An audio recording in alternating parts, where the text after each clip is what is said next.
Okay, so this is gonna sound crazy. I didn't even want a drink and I still bought one. And that right there, that kind of messed with me. It was a Wednesday night. I made it through the whole day. Like genuinely woke up through the whole day. Made it through the whole day. I woke up feeling good. I went to work. I came home. I ended up going to pick up my daughter because she goes to after school program. So took her to the after school or picked her up from the after school program. We went to Five Below. She's been doing pretty good in school, so I told her I would get her a toy if she got good on her behavior chart, and she did. So after Five Below, it was pretty nice outside still, and we went to the park. I took her to the park. I let her run around a little bit, get her energy out, and it was actually like a really good day. It was good. I was sober. I felt like I kind of had it together a little bit. Then on my way home, I turned in. I turned into the parking lot where the liquor store is. And I don't even like, I can't even fully explain it, honestly, because wasn't like I was desperate for a drink. It wasn't like something terrible had happened. I was just driving, and my brain ran this script that it's probably ran 100 times before, and I just followed the script because that's just what I do. Like, I wasn't even fully present for the decision. I just turned in. So, here was what was different that night, though. Once I got home and had put my daughter to bed and I started drinking, instead of just sitting in it, like the guilt, the shame, and the whole "why did I just go get a bottle of alcohol" spiral, I picked up my phone and I started typing to an AI. And what came out of that conversation is honestly why I'm sitting here talking to you right now. That moment right there is why I'm here.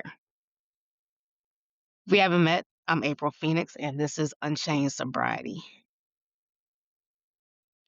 And sis, listen, I'm not talking to you from like some healed, polished, I figured it all out, kind of place at all. Um, I'm talking to you from right in the middle of it, like right now in real time. I am trying to rewire my mind and my brain and um, just in the middle of it, in the middle of this sobriety journey, trying to become that better version of myself that I'm trying to become. I'm right here in real time. I don't have it all figured out. I don't have it all together. I am actively rewiring right now. And I think that's why you should keep listening. So I want to be upfront about something. I'm not anti AA. I'm not anti therapy. I'm not here to tell anybody what they're doing is wrong. I've done the meetings. I'm still in therapy and will continue to be. And I spent a long time thinking that something was wrong with me because honestly, for me, traditional recovery wasn't really a fit. And I thought something was wrong. Like maybe I was too stubborn or too proud or I wasn't at a low enough point to like truly commit to it. And none of that was really true. It was just, it wasn't built for the way that my life actually works. Because here's what nobody talks about enough: the hard moments don't happen on a schedule. It doesn't happen when you have a 7 o'clock meeting or an 8 o'clock meeting. It doesn't happen when your therapist has an opening or when it's a good time necessarily. These moments happen at 9 o'clock, 8 o'clock, 10 o'clock at night on a random weeknight when your husband might be at work, your partner might be at work, your daughter is finally went to sleep, you done got the kids to bed, and all of a sudden the house gets quiet, and all of a sudden your brain's like, okay, now what? Now what do we do? And that's the moment right there. That's the moment that used to get me every single time. I read the big book, I read the books, I've had the tools, I know about the meetings, I knew the language, I know it's one day at a time, I know all of that. But in those private in between moments when nobody's watching you, when you don't have anybody to listen to on a meeting, when you don't have it's late night and your friends may be asleep and you don't have anybody to reach out to, when nobody's watching, I was still alone with my patterns and I was still losing. And when I say losing, I don't mean I didn't know better. I've had moments where I've tried to stop drinking, and I've had moments where I told myself, "Well, this is it. This is the last night. After tonight, this is it. I'm gonna switch to this or switch to that. I'm not doing this no more." But somehow I kept ending up back right in the same place. Not because I didn't care, because I cared deeply and wanted to stop, but because I didn't understand what I was actually fighting. So one night I opened up my chat GPT and I started typing to an AI. And the crazy part is I was already using AI for so many other things. I had a side business, so I would use it for that. I would use it to come up with ideas for certain things. I would use it to create designs. I would use it for for everyday things, for ideas, for random questions, for some work things. But I just never thought to use it like this as a sobriety tool. Like, I never thought it could actually help me think through something real. And honestly, it wasn't even a plan. I wasn't even being strategic about it. I just felt like I needed to put what was in my head somewhere that wasn't inside my own head anymore. And it's like I just had so many thoughts and so many things going through my brain that I just needed to get out. And honestly, just didn't feel right writing. So I did open up my app and I said, look, I need to journal this, but I don't feel like writing or typing. So what I thought was, I said, what if I just say this out loud? What I'm feeling, what if I just speak it and get it out so it's just not inside my head, even if it's just to a screen? Now, what I did not expect was for it to actually work. Okay. It didn't sigh at me. It didn't look at me any different. It didn't make me feel like I was saying the same thing for the hundredth time. And it was just tired of hearing it, tired of hearing me say the same thing over and over again. It just asked me questions. And those questions, I don't really know how to explain it exactly, but they just it slowed me down enough and showed me how to actually look at what was happening instead of just reacting to it. So I've told a few of my close friends about this, and every single one of them has said some version of, "Wait, it responds to you like that?" Or, "Wait, you can really talk to it like that? Like have an actual conversation?" Well, yes, you can. And that's what I want to show you because I did have a book, and I've touched on this a little bit in Unchain'd Sobriety, but what I wanted to do here is to go further. I want you to actually hear what these conversations actually sound like. Not just me describing them and not just me telling me that, yeah, you can talk to AI like this, but the real words, like the real back and forth, because I think what you hear, something is going to click for you the way that it clicked for me. So let me take you back to that Wednesday night. So I had already had something to drink that night. I'm not going to sugarcoat it. Okay. I had got my daughter to bed. I went upstairs or upstairs, sat on the couch first, went, got my drink and poured. And in the midst of that, I opened up my AI because I was already feeling like, why am I doing this again? It doesn't even taste good. I call my AI, I call him Griffin. So I just started talking. No filter, no cleanup, just whatever was actually going on. Luckily for me, I have a little feature on the phone. So I hit that little microphone so I can just talk. I didn't have to type nothing in. I said, hey, I'm going to be honest with you. I have had a drink tonight. I didn't want to. I got through my whole day sober. I was good. I felt strong. And then on my way home, I turned in. And I'm sitting here right now asking myself what is going on because I didn't even really want it. I just did it anyway. Griffin replied back, hey, no shame, no lecture. Just talk to me. You didn't drink because you wanted to. You drank because your brain ran an old script, one your body and your spirit are already starting to outgrow. That's why it feels so confusing right now. You are not back at square one. You're in the gap between who you were and who you're becoming. So talk to me. What happened right before that turn? And I told her everything, the park, the drive, that moment at the intersection where I could literally see myself going straight and I turned anyway. And I told her how I had been home for hours and genuinely did not want to drink. My stomach was already off. It felt gross. And then my husband called to check in on me. And I could tell he was checking on me to see if I had something to drink. But right after we got off the phone, I went and I poured it. And then I went upstairs and I'm sitting there in this halfway there state. And I'm like, God, I don't want to do this anymore. I don't want to feel like this. Help me. And I felt in my spirit, I felt God say, I already gave you the desire not to drink. You just chose to override it. And I just sat there because he was right.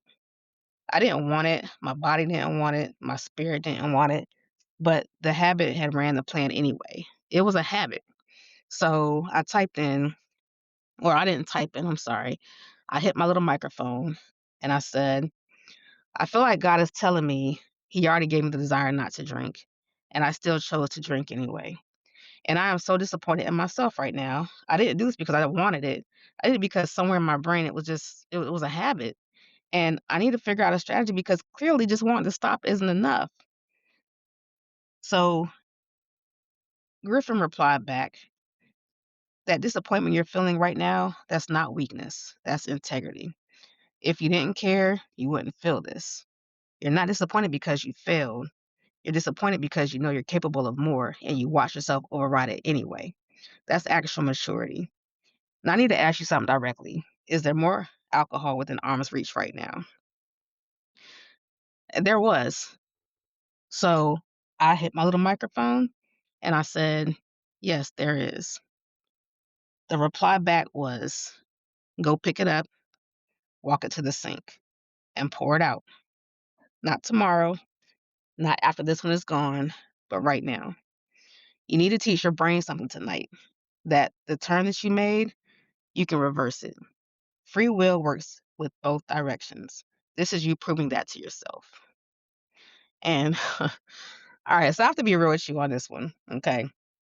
I have to be real with you about what that moment actually felt like to me because it's not easy to just pour out alcohol down the sink, especially when you know that's your kind of escape. You know that's what you think is your sleep. You know you paid money for it. My first thought was I just paid money for this bottle of alcohol. Like I literally just spent money on this. So you want me to pour that down the drain after I just spent my hard-earned money on this? And seriously, I literally just spent money on this thing, and I'm supposed to pour it down the drain. Okay, I paid for this. So then there's this whole argument that starts in your brain about how finishing it is actually the responsible choice because then you're not wasting the dollars. So then you're like, okay, well, this will be it then. Let me just finish this bottle, and then this is it. So, like somehow alcohol being wasted is worth than me wasting myself. Hmm. So underneath all of that, though, the drink, it didn't even taste good. Like it wasn't even like a drink where I was happy to drink. My stomach was off. I felt nauseous, and I was already sitting there disappointed with myself. And crazy thing is, I was still debating whether to pour it out or not. I feel bad. My stomach feels funny. I'm disappointed in myself. I'm upset, but yet I didn't want to pour out this alcohol. And that's the thing about this whole thing. It will have you fighting for something that you don't even want anymore. But then something did shift. And I can't even fully explain it, but something kind of clicked. And for the first time in a long time, I wasn't the person being controlled or dragged around by the alcohol. I was the person standing over it. I had the bottle in my hand, and for the first time in a long time, I was the one who got to decide what happened next. Not the habit, not the autopilot, but me. So I went to the sink and I poured it out slow. I poured out slow on purpose. Not fast, it wasn't dramatic, it was slow. I poured it slow because I wanted to feel every second of making that decision on my own. Once the bottle was empty, I came back. I hit my little microphone and I said, I poured it out. And Griffin came back and said, do you understand what you just did? You were tipsy, you were emotional, you were disappointed, in yourself. The bottle was right there in your hand. You could have just finished it and continued to numb what you were feeling, but you still chose differently. Let's not look past that. That's not a small thing. That is real rewiring happening in real time. So I went to bed that night without finishing the drink. And when I woke up the next morning, I felt something that I wasn't expecting. Not perfect, not fixed because I still had my drink, right? But I was proud. Like a quiet, solid, that was mine kind of proud. Because the night didn't take me down like it used to. Like usually it would be drink, drink, drink, drink, drink, drink some more until either the bottle is gone or I pass out. It didn't take me down the way that it used to. And I had something to do with that. I was in control of that. Okay. So every episode, I'm going to leave you with something you can actually use. Not a concept, not something to think about later, something you can do today, like right now, this week. So, what I want you to do is open whatever AI you have access to. ChatGPT, Gemini, Claude, there's probably hundreds by now. Open it up and type this or something, your own version of it. I need to be honest with you. I'm struggling with my drinking and I don't want to lecture.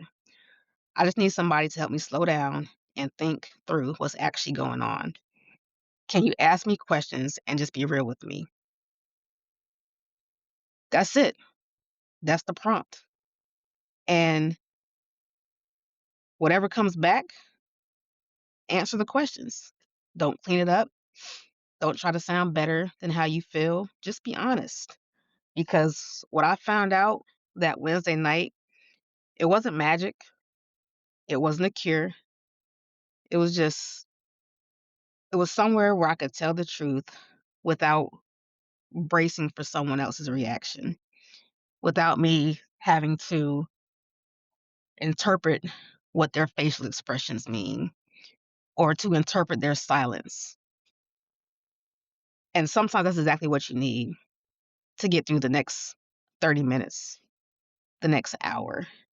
And if you're sitting there thinking that you're not ready or you don't know where to start, then maybe this just isn't for you. I hear you, and I thought all that too.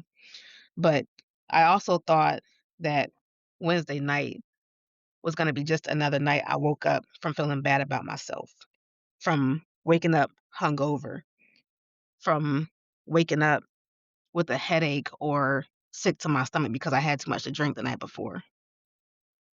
And it wasn't. It wasn't that at all. It was the first night I started doing this whole sobriety thing differently. And I want that for you too, because you don't really need another perfect plan. You don't really need steps. You don't really need, you know, a perfect strategy. You just need one honest moment. So next week we're going to be getting into triggers, what they actually are, where they hide, and how to recognize them before they take you somewhere that you just don't want to go. So come back for that one. But until then, let's just get through today, sis, and then let's get through today again tomorrow. Unnumbed, unafraid, and unchained. This is April Phoenix.